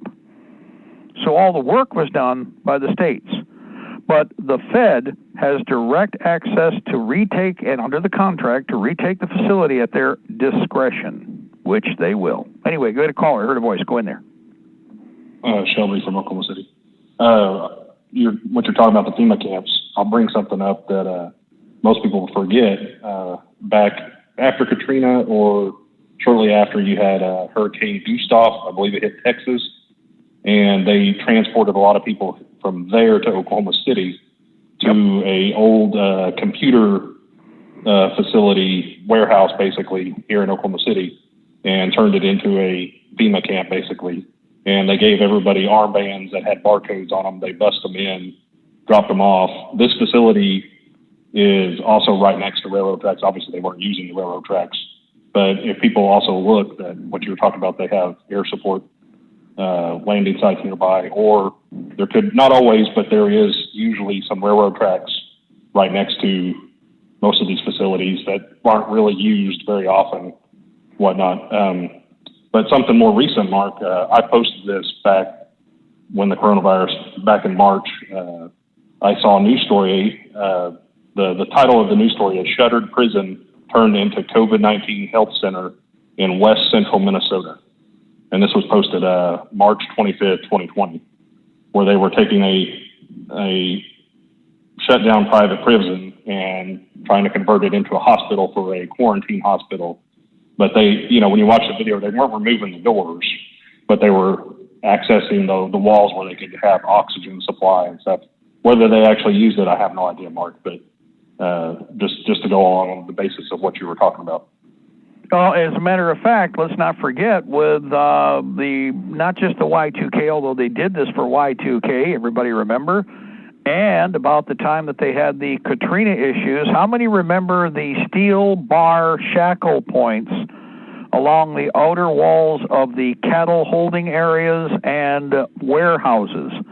Everybody goes, what are you talking about? Well, what you do is you take a piece of rebar, guys. First, you have a steel base plate around the perimeter of the walls, typically. What they do is they have a steel master bend a piece of rebar 20, 30 feet long, about 1/2 inch in diameter, very coarse, very, very rough. And what they do is they then bend it 90 degrees with about a foot worth of steel bent on both ends. And then they take it up and they weld, or in fact, they may weld a plate, they even reinforce it, but they weld it about 6 inches off the ground to 8. And what's it for? Oh, it's real simple. I walk you in, I have shackles on your legs, I walk you in, and I take one of the shackles and I hook it right to that base bar. You might recall that they had these all over the country that they did as speedy temporary areas. When I pointed this out, guys, those are what we call the retail collection points. Now, for anybody and everybody, you might want to look in your public, for instance, any of your county commission cattle yards where you have your county fairs. You might want to go look to see what's going on there, because remember, those retail points that they had pre-deployed and set up, and they had people cages, the whole 9 yards, which, by the way, they just discovered with Walmart and the Mexicans. Oh! Well, guess what? We've been covering this for decades. And this is the big thing is that they have to have a processing system in place, and they already have it, and I guarantee right now the Michigan National Guard has been coached about dealing with us peasants. We're the civilian, they're the special. They always have to do that separation thing. Right now, both FEMA, regional police, all the rest have been given their coach and marching orders to pump them up for what's coming. Okay? Hold on. In addition to this, all of the counties have to have, at the very least, even if they don't have the deputies participating yet, they all have had some form of multi-jurisdictional task force, centralized meeting by district, in which they've been expected to send county representatives that they can trust to these meetings to coordinate and be given the doggy treats from FEMA / Homeland Security and the fusion centers, which, remember, are not American. The fusion centers are foreign agents of a foreign power with no accountability to the government of the people of the United States or the Congress. They are a foreign, separate, alien entity made up of foreign nationals operating against the American people inside the United States. Know where the fusion centers are, know who your enemy is. It's that simple. Go ahead, caller, jump in there. Hey, remember a few years ago, they had them trains up here in Traverse City with them shackles and stuff? Right. Well, yeah. In fact, they every time that they've done a deployment. Now, again, it's a JTF, Joint Task Force, or MJTF exercise. The Guard will be participant. The FEMA will be there. Michigan Department of Corrections will have representatives if it's not on an MDOC facility like they do usually in the Upper Peninsula. Which, by the way, guys, a couple of different bases up there are presently under state control as prison facilities. The Chippewa Complex is one. You can find all of these. A.I. Sawyer, Newberry. Now, some of them, Now, by the way, some of them have been around so long that they actually have cleaned the original buildings out. The Hiawatha Complex in the Chippewa Complex is gone. For anybody out there who is familiar, some of you guys listening know the Upper Peninsula. That was because the FEMA buildings, these level 1 buildings, guys, are classic concentration camp buildings. Now, when you go to a map of Ohio, first go over to for instance, Ohio Department of Corrections. Go over to the Pennsylvania Department of Corrections. Go over to the Illinois Department of Corrections. Take a look at a listing of prison facilities for the ODC, Ohio Department of Corrections.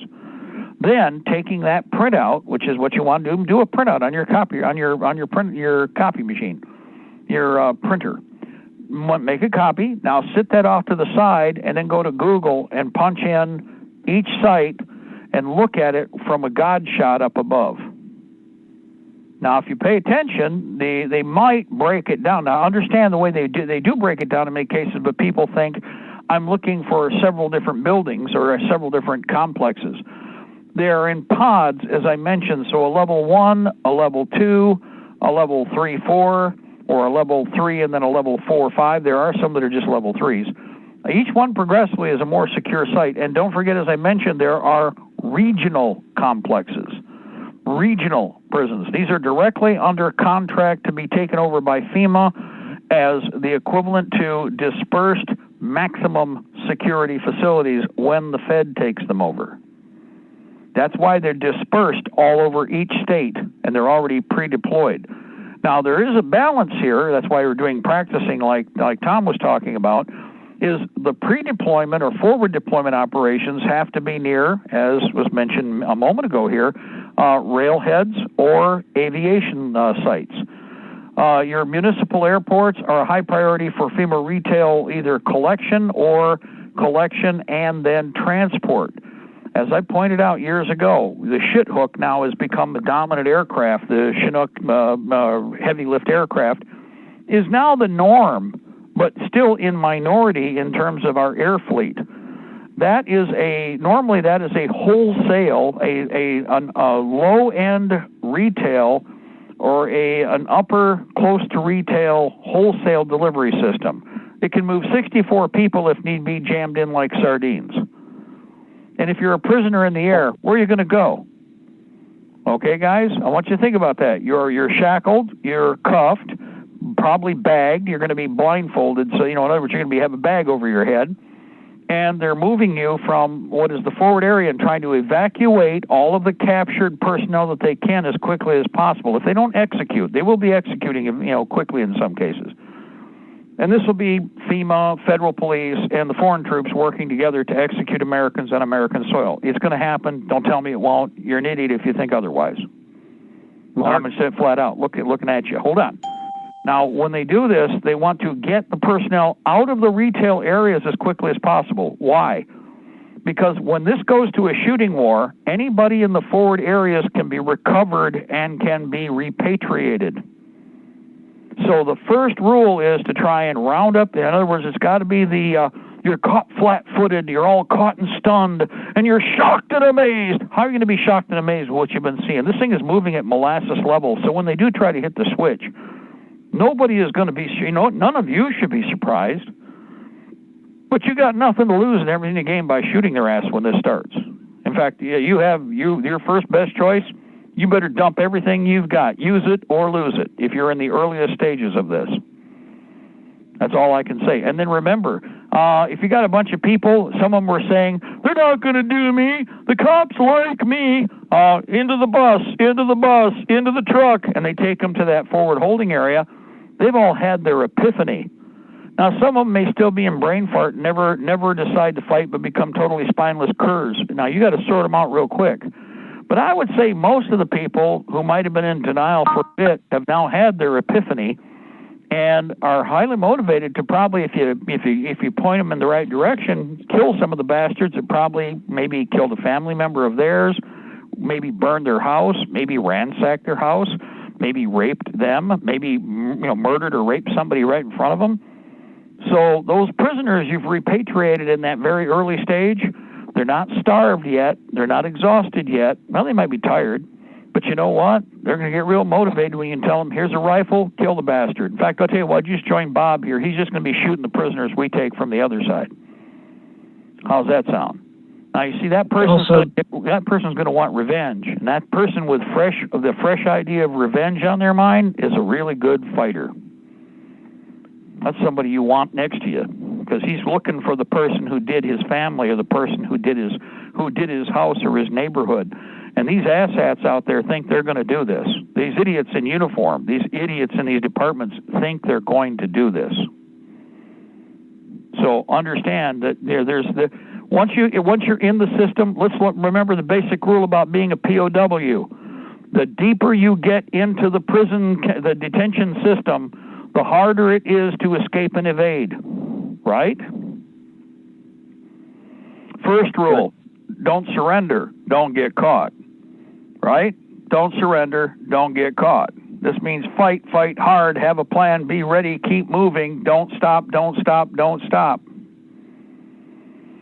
But with every step, let's say that you're one of the ones they figure they can torture for a while, maybe they figure they poked you and you got a little extra chub on you, they can work you in the death camp for maybe an extra 3 months or maybe an extra month.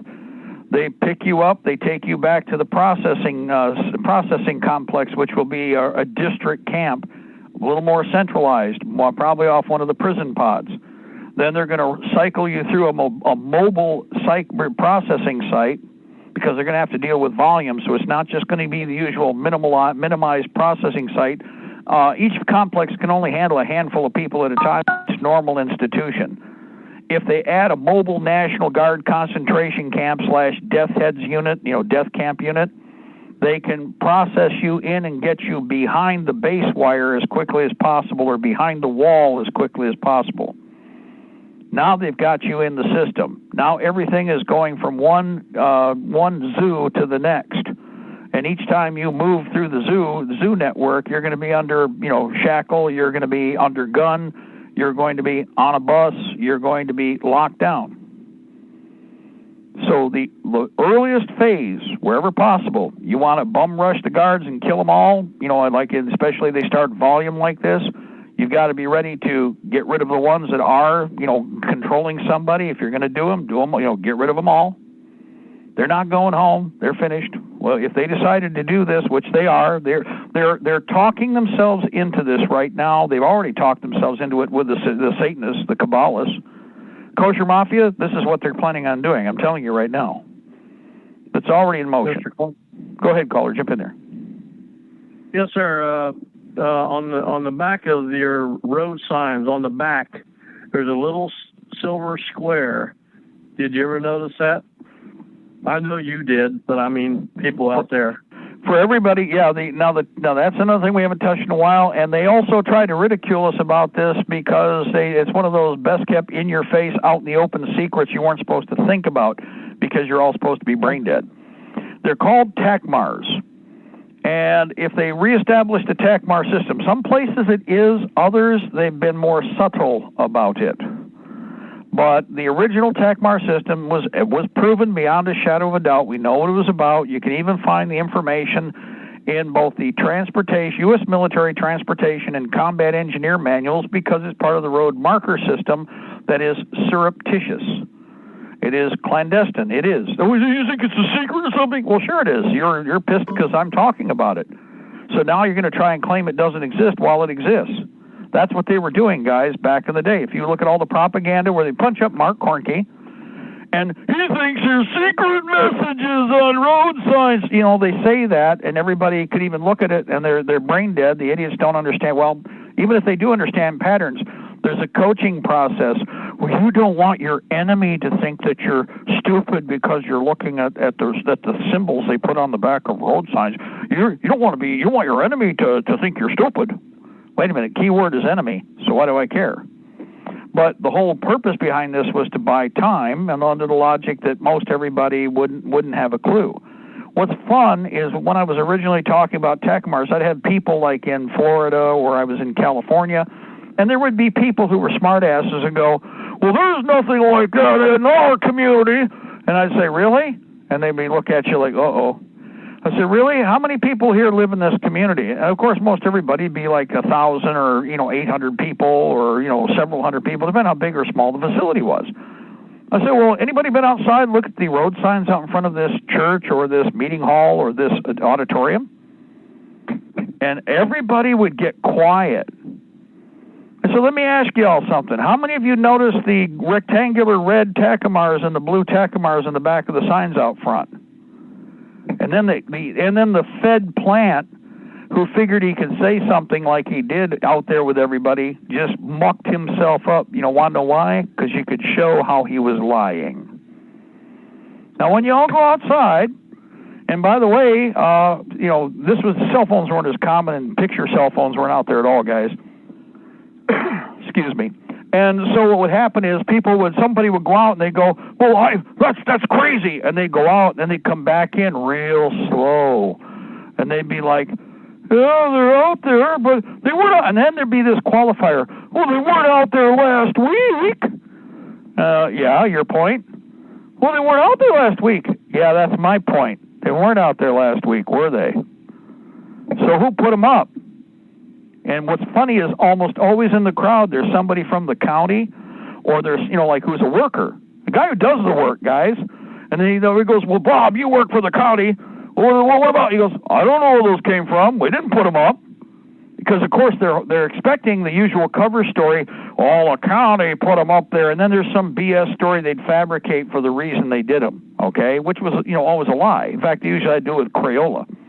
Well, the workers are like, well, we didn't put those up. Nobody that I know. There's only 6 or 7 of us that work in the garage, and we're the ones that work on the signs, and we didn't put those up. So the cute part is that when people talk to each other in a public place like that, if you do it right, you even undermine the lies they hope to generate in the paper the next day.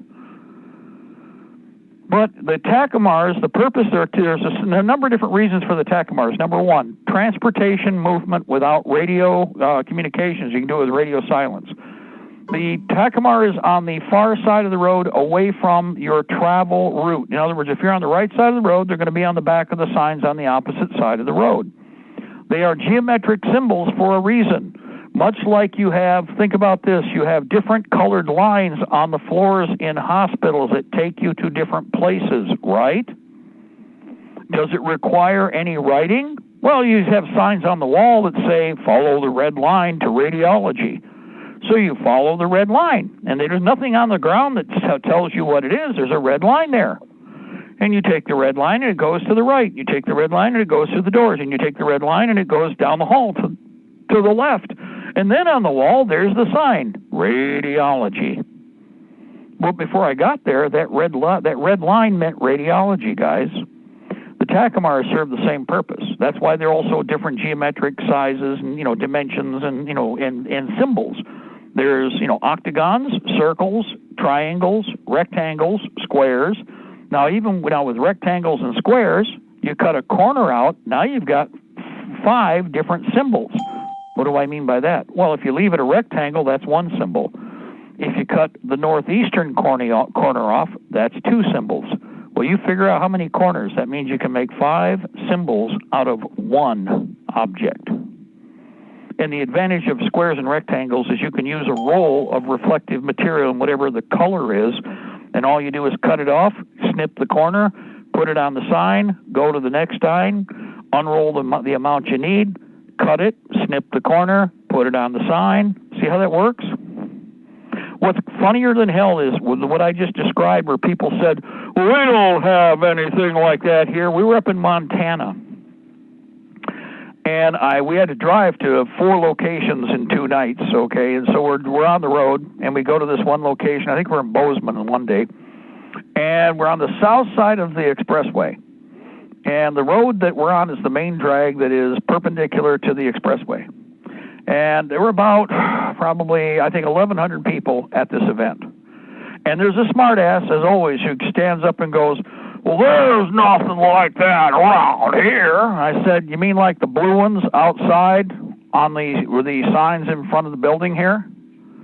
And once again, well, there's no... And, of course, one person went out with a mouthy person, and they went and looked at the back of the signs, and then they looked down with a flashlight going down the main drag and heading north out of town. There's a whole column of little blue rectangles with the upper right corner cut out of them, going right down the street all the way to the expressway. And you could see them because it was at night, and they reflected so well in the kind of dim street lights. So they come back in, and I already knew that they were there because I've been watching for this stuff when we drove into town. And it's like, well, they weren't there last week. And the other character, who was the mouthy plant, he's looking at his shoes, and he won't say anything, but he got dragged back in by the other guy who went out with him. The one who usually makes the mouth is the plant fed / ADL Southern Perversion Law queer that's put in there to try and stir the pot and cause problems. There's more than one of them usually, but they're all the same kind of turd. Over and over and over, guys. If you saw it once, it'd be one thing. I can pick them out in the crowd. You know, remember, I'm the audience. You're the people that, you know, I'm looking at, right? I'm an audience. And I can stand there in a crowd of 4,000 or 1,000 or 300 people, and I have been, I'm not bragging, but it's like 100% right, because they don't look right in a crowd of people who are patriots. And when you grab the one, the other ones head for the door and make sure. Oh, yeah. Actually, you know what's fun, guys? If you watch the Bakersfield report, which is on YouTube, that was when I was in Bakersfield, California. It's a very long video. You may notice in the middle that I'm looking straight out into the room. And if you watch, my head turns from one point to the next, to the next, to the next. Do you know what I was doing? I was looking at each one of the goons that was in the audience at the back.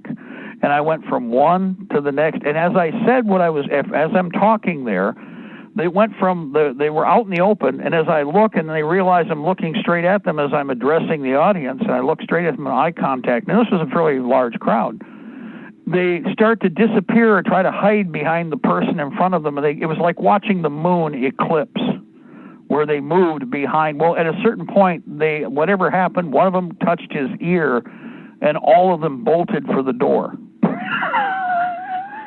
And it was like bingo, bingo, bingo, bingo, and bingo. But until they moved, I was like, yeah, this is kind of a little contest I have.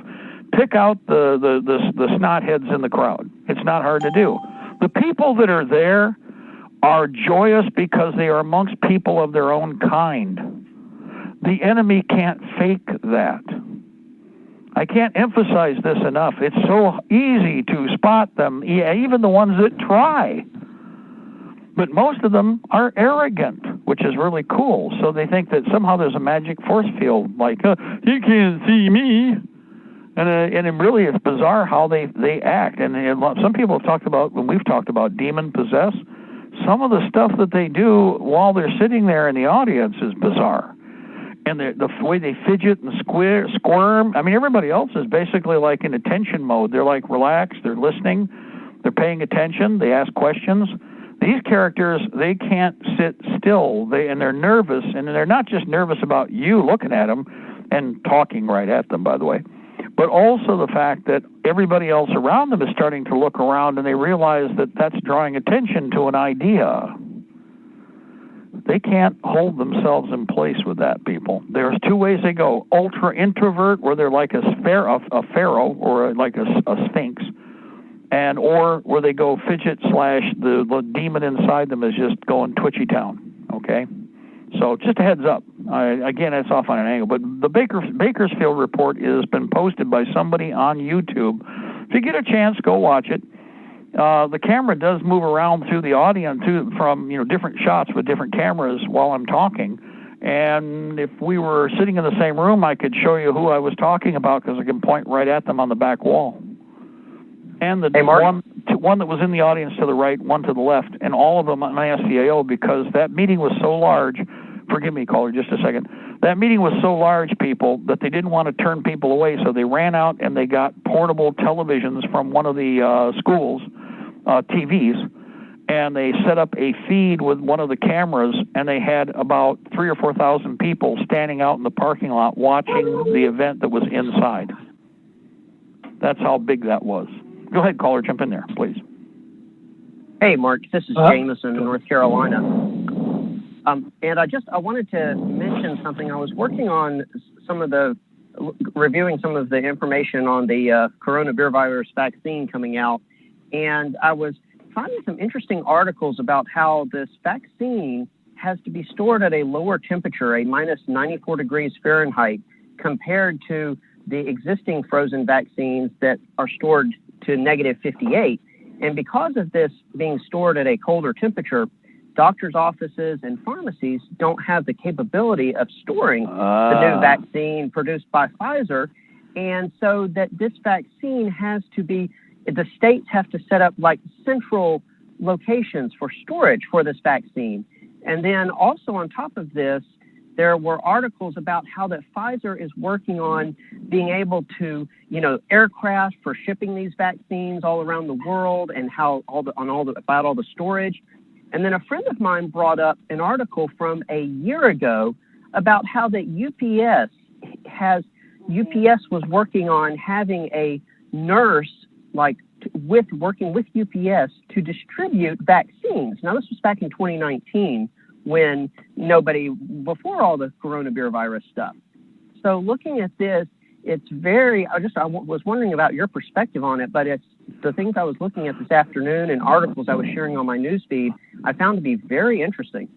Well, here's a problem with that whole issue then. Number one, as we were talking about with the retail development of prisoners, how are you going to efficiently and reliably transport a critically stored element like that in sufficient numbers to be able to deploy for vaccination without making it a central collective point that everybody will have to come to, and needless to say, will have to be under security and control measures in order for you to be allowed to get the shot in the first place? The key word is you think it's a privilege.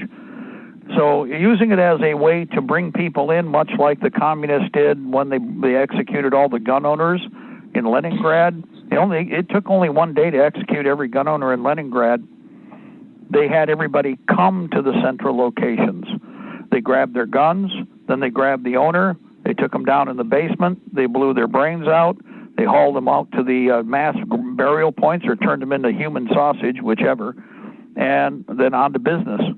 It took them one day to murder every gun owner in Leningrad. So, as far as I'm concerned, this is another variation on, and again, there's a whole excuse for it, but I am no way, shape, or form, and I'm not worried about traveling anywhere. We're going to have to fight for this country anyway, so the joke about, we won't be able to travel. First of all, I wouldn't spend a penny or a dime on the aviation industry ever anymore. Everybody else do the same thing, and they'll be begging you to fly. If everybody were smart, not only that, prices would come down. Why? Because they'd be begging you to fly. But as it is, all the excuses they're using aren't critical to life. Everything that they're trying to use, well, you do this, you can't. Well, if you tell me I can't eat, then I'll kill you. If you tell me that I can't move around, then I'm going to have to fight and kill you. Everything that we're talking about here is where you go to the level where it's done. There's no debate or discussion anymore. You're at war. So we might as well kick it off. And I've said before, a lot of the calculations are based on the idea that we're in any way, shape, or form going to cooperate with them, and I'm not. I mean, I might as well go to town on them. If I decide, if all of a sudden if it got to that level, I might as well walk away from this microphone, sharpen and make sure all the blades are where they're supposed to be, and I might as well go hunting for every one of them I can for as long as I live, because I got nothing to lose and everything to gain. And that's where we are with all the rest of this BS. They seem to think somehow that we're just going to chug along, communist business as usual, and that's just not how it's going to work. So they may think that what they're going to do is they'll have to have central collection points. You'll have to come in because it would not be feasible or economic nor safe. See, because here's the argument, and this is what they will use to create the centralized locations, is, we looked at the issue of getting the product out to where it needs to be, but because of this criteria, which they've already laid the groundwork for, you have to come to us. Now, it will still make it somewhat mobile, but they don't want too many facilities because they want to, again, have centralized processing. And by the way, do you trust whatever they're going to inject you with anyway?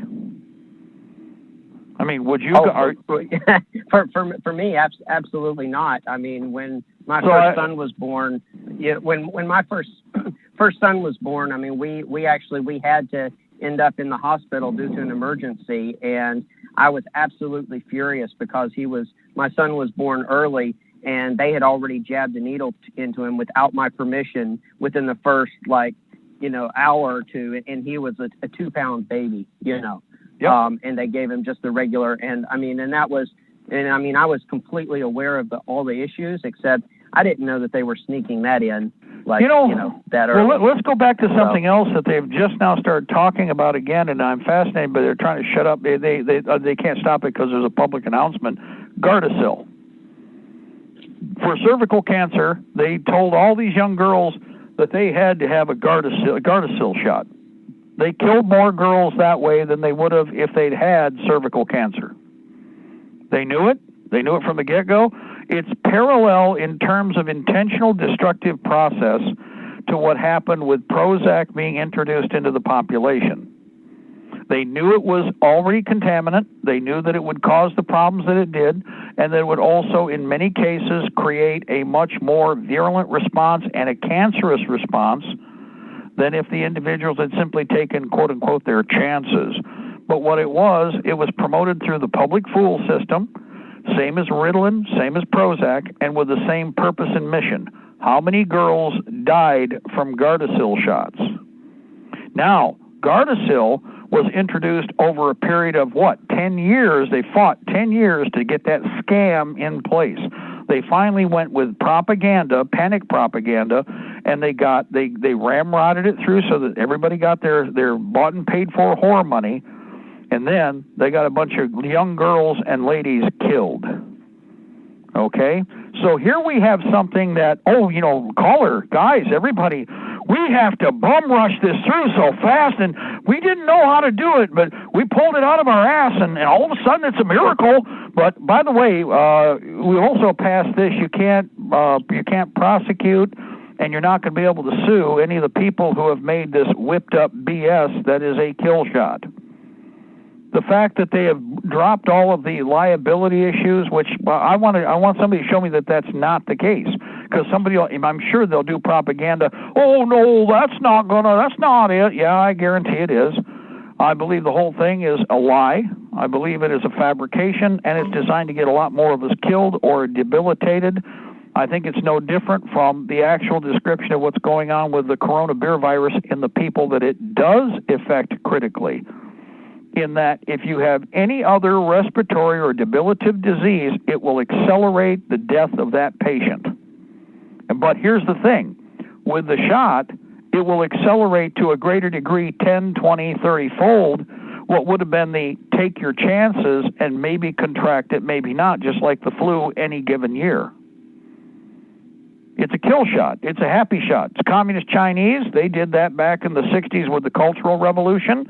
This is the same communists. These are the same turds. They're the same globalists. They're the same Kabbalists, same kosher mafia, all the same filth, just a different century, because they did it back in the 60s, and that's, far enough back nobody's supposed to remember the happy shot. But we remind everybody about it on this program, and I don't think it's going to be any different with what they're trying here, which is why your best solution for everybody out there, organize, arm, equip, and train as militia. If they think that they're going to jam this down our throats, we'll be putting a bullet up their arse.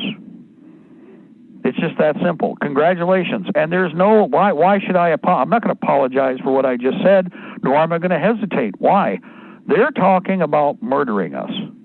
I had this conversation with one of the trustees in one of the other townships, and he said the same thing, but he said it first. He goes, listen, with what I'm hearing from the state of Michigan and what we're hearing right now from the Fed, and we're not supposed to have brains, they're planning on killing us. They're just trying to make the politicians believe that they're so special they're not going to die with all the rest of their people. And since, like he says, I'm a peon. This is a township trustee who's been around for a while. He goes, I am a peon. I am nobody, but they're trying to play us. They're trying to tell the local politicians and the county politicians, oh, you're special, they're not. So when we kill them off, or basically if anything happens, well, they're the ones that are going to get it, not you. Now, does anybody believe that they think that the local people are any different from one to the next? I mean, you can see a million examples of that lie over and over and over again used throughout the ages, guys.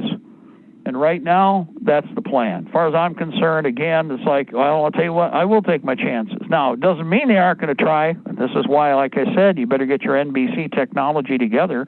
I said this last year, the year before. I've talked about this for decades.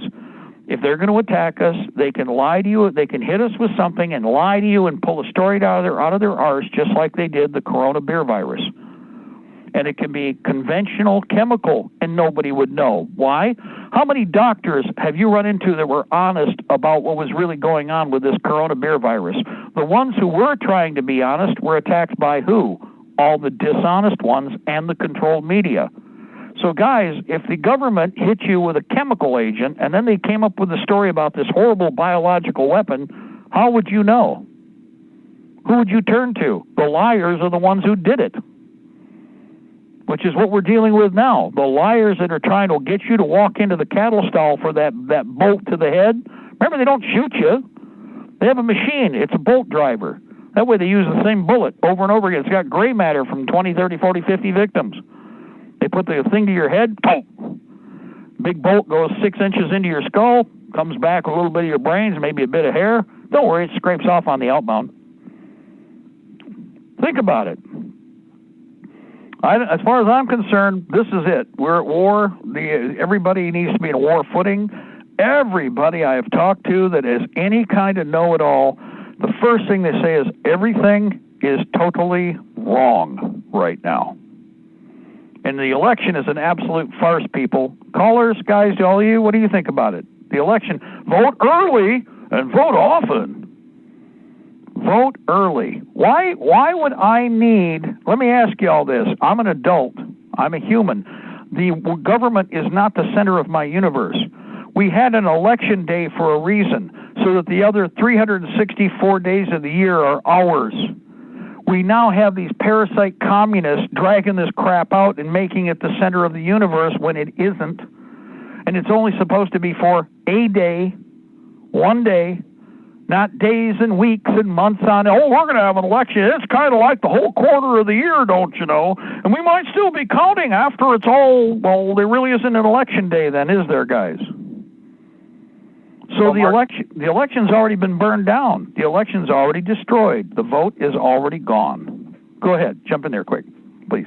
Well, I was just going to mention real quick. I mean, I was out in my family. I mean, we were out in Washington State before all this mess started. I mean, we were, having fun, just really enjoying life out there before all this stuff started. And we were out there when all that, when everything was first started with the virus. But just looking at it, the whole thing is that if you just look at how much of our country we've lost, I mean, the whole idea of just sitting in a coffee shop, relaxing, I mean, we don't have that anymore, and so it's like, I mean, just even going out is such a pain with all the mask issues. And of course, I don't wear a mask, so and my wife doesn't either, neither do our sons. But when you look at what we've lost in America, it's then basically, to me, it's like, from here, there's only two options. It's like the New World Order could decide to roll back, which I doubt, but they could just drop everything and be okay with the guys like myself that are refusing to go along with it, with wearing a mask and all this mess, or they can choose to proceed. And if they choose to proceed the way we're going, there is no other option. I mean, it's like, hey, we've lost America. It's over. So it's like, well, now what do we want? And there's only one option moving forward. Right. Well, we've not lost. Okay, remember, we always have, this is the part that they don't want you to think about. We always possess the Constitution, the Bill of Rights, whatever instruments you want to call them, the Articles of Confederation, because they were created by us, we the people. Agreed. Yep. At a given point, the employees have betrayed us, which is what we're in right now. We're a minority of creatures in conjunction with an alien group, contrary to our form of government across the board, have betrayed us. We are going to have to clean them out. They are going to have to go. Now, here's the other thing. When this is all said and done, we are not the communists. We're not the French Revolution. The American War for Independence did something justice tempered with mercy. We deported people. At the end of this conflict, we can't have our enemy amongst us. We are going to make them leave. They are going to go. But we're going to do it in such a way that it'll frustrate the hell out of them. They'll hate you for the rest of their lives. And in fact, it's kind of funny to be watching them froth at the mouth somewhere else, but not in front of you, which is what needs to happen. So it's good that they're being the way they are. We just need to make sure we remember who they are. Because when the time comes, they're not going to be here. They're going to be somewhere else, and there'll be somebody else's parasitic problem. That's the fun part. God bless our republic. Death to the New World Order. We shall prevail, ladies and gentlemen. The empire's on the run. And we are on the march both day and night. Day and night. Well, guys, thank you for all your input. Appreciate all your help. We're going to take a break here. Liberty Bible Hour, I think, should be coming up next. And then we are going to be back next hour, evening hour of the Intel Report. God bless. Bye-bye.